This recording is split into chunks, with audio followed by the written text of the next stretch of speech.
Assalamualaikum warahmatullahi wabarakatuh. Perkenalkan, nama saya Nirmala Sari, mahasiswa Profesi Nurse Stikes Mega Buana Palopo. Dalam video kali ini, saya akan memberikan pendidikan kesehatan mengenai hipertensi pada lansia. Jadi, nonton terus ya. Tahukah Anda apa itu hipertensi? Jadi, hipertensi merupakan tekanan darah yang tinggi. Dikatakan normal apabila 120/80 mmHg.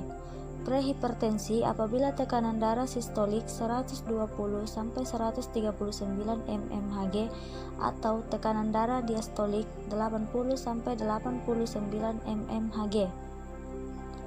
Stadium 1 apabila sistolik 140-159 mmHg atau diastolik 90-99 mmHg. Stadium 2 apabila sistolik lebih dari atau sama dengan 160 mmHg atau diastolik lebih dari 1 atau sama dengan 100 mmHg. Selanjutnya, hipertensi pada usia lanjut dibedakan menjadi dua. Yang pertama, hipertensi di mana tekanan sistolik sama atau lebih besar dari 140 mmHg dan atau tekanan diastolik sama atau lebih besar dari 90 mmHg. Sedangkan hipertensi sistolik terisolasi di mana tekanan sistolik lebih besar dari 160 mmHg dan tekanan diastolik lebih rendah dari 90 mmHg. Menurut data WHO, tahun 2015 menunjukkan sekitar 1,13 miliar orang di dunia menyandang hipertensi. Artinya, 1 dari 3 orang di dunia terdiagnosis hipertensi. Jumlah penyandang hipertensi terus meningkat setiap tahunnya. Diperkirakan pada tahun 2025 akan ada 1,5 miliar orang yang terkena hipertensi. Dan diperkirakan setiap tahunnya 10,44 juta orang meninggal akibat hipertensi dan komplikasinya.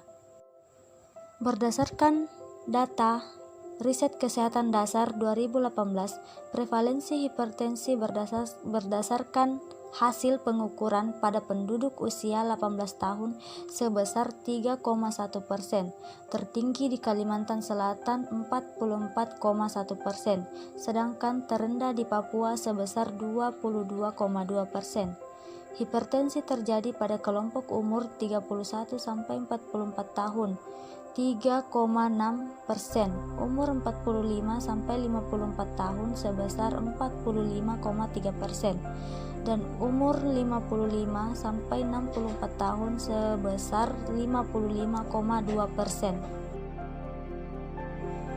Selanjutnya, penyebab hipertensi pada orang dengan lanjut usia adalah terjadinya perubahan-perubahan pada elastisitas dinding aorta menurun, katup jantung menebal dan menjadi kaku, kemampuan jantung memompa darah menurun 1% setiap tahun sesudah berumur 20 tahun.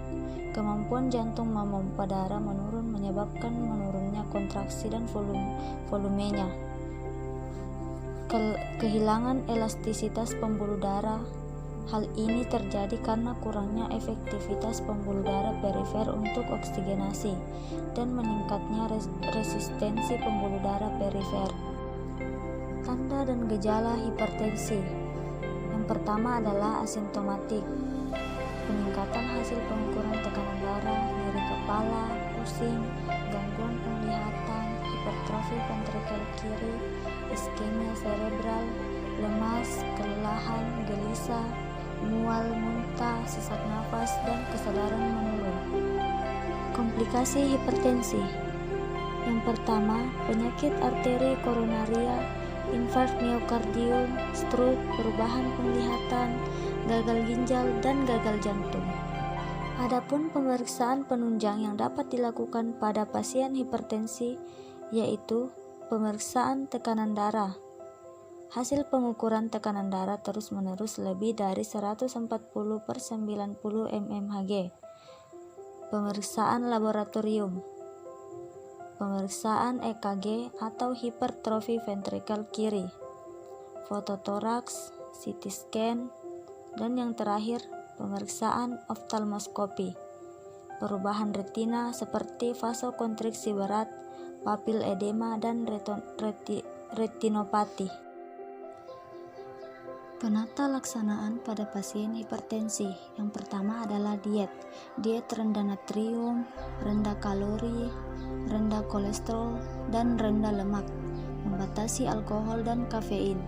Menurunkan berat badan, berhenti merokok, melakukan monitor seperti tanda vital, EKG, dan masukan dan keluaran. Diuretik tiazid atau klotiazid atau diuril, hidroklorotiazid atau hidrodiuril, antihipertensi seperti metildopa atau aldomet, hidralazin atau apresolin, prazosin atau minipres, dan doxazosin atau kardura. Yang terakhir adalah inhibitor enzim yang mengubah angiotensin seperti captopril atau capoten, enalapril atau vasotek, dan lisinopril atau prinifil. Ada beberapa pencegahan hipertensi. Yang pertama adalah menjaga berat badan ideal. Berat badan berlebih bisa membuat seseorang lebih berisiko terserang hipertensi. Yang kedua, berolahraga secara rutin. Kurangi konsumsi garam. Dan yang terakhir yaitu berhenti merokok. Nah, itulah tadi pendidikan kesehatan mengenai hipertensi pada lansia. Semoga bermanfaat. Terima kasih sudah menonton. Assalamualaikum warahmatullahi wabarakatuh.